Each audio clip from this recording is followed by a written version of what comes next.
ഭാരതത്തിന് ഇത്രത്തോളം വികസനം ഉണ്ടായതിന് പിന്നിൽ പ്രധാനമന്ത്രി നരേന്ദ്രമോദിയാണെന്ന് ഏതൊരു ഇന്ത്യൻ പൗരനും പറയും.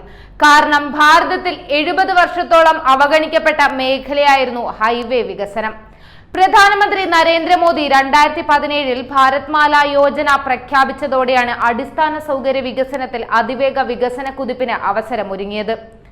അസാധ്യമെന്ന് എഴുതിത്തള്ളിയ ദേശീയപാത വികസനം മാത്രമല്ല, മലയോര ഹൈവേകളും റിംഗ് റോഡുകളും യുദ്ധകാലാടിസ്ഥാനത്തിൽ യാഥാർത്ഥ്യമാകുകയായിരുന്നു.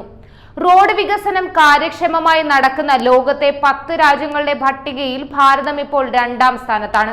അടുത്ത വർഷം അമേരിക്കയെ പിന്തള്ളി ഭാരതം 1ാം സ്ഥാനത്തെത്തുമെന്നാണ് വാഷിംഗ്ടൺ DC ആസ്ഥാനമായി പ്രവർത്തിക്കുന്ന ഇന്റർനാഷണൽ റോഡ് ഫെഡറേഷന്റെ പഠനം പറയുന്നത്.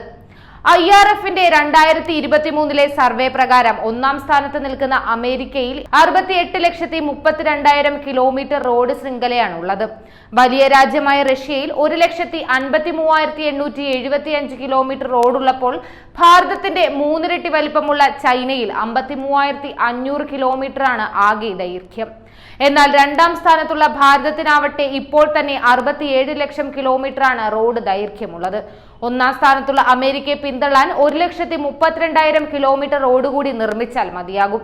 ദേശീയപാത ശൃംഖല 2014 97,830 കിലോമീറ്റർ മാത്രമായിരുന്നെങ്കിൽ 2023 മാർച്ച് ആയപ്പോൾ 60% വർധനയോടെ 1,46,145 കിലോമീറ്ററായി. 4 വരി പാതയുടെ നിർമ്മാണത്തിൽ 25 മടങ്ങാണ് വർധനവ്. 2013-14 ബജറ്റിൽ 31,130 കോടി രൂപയാണ് റോഡ് വികസനത്തിന് ഉൾക്കൊള്ളിച്ചതെങ്കിൽ 2023-24 സാമ്പത്തിക വർഷത്തിൽ 2,76,351 കോടി രൂപയായി ഉയർത്തിയിരുന്നു.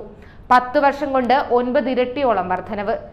ശരാശരി 50 കിലോമീറ്റർ റോഡ് നിർമ്മാണമാണ് ഭാരതത്തിൽ നിരമ്പ്രതി നടക്കുന്നത്. എന്നാൽ മഹാരാഷ്ട്രയിലെ അമരാവതി അകോല നാഷണൽ ഹൈവേ 53-ൽ 105 മണിക്കൂർ 33 മിനിറ്റ് കൊണ്ട് 75 കിലോമീറ്റർ പണി പൂർത്തീകരിച്ച് ഭാരതം ലോക റെക്കോർഡ് സൃഷ്ടിച്ച് ഗിന്നസ് ബുക്കിൽ ഇടം പിടിച്ചു. 2022 ജൂൺ 8-നാണ് ഭാരതം ഈ റെക്കോർഡ് കുറിച്ചത്. എന്നാൽ national highway authority of India 2023 May 19 Ghaziabad Aligarh express വേയിൽ 100 മണിക്കൂർ കൊണ്ട് 100 കിലോമീറ്റർ റോഡ് പൂർത്തീകരിച്ച ഈ റെക്കോർഡ് തിരുത്തി കുറിച്ചു. അങ്ങനെ ഓരോ പ്രവർത്തനം കൊണ്ടും ചരിത്രം തിരുത്തി കുറിക്കുകയാണ് മോദി സർക്കാർ.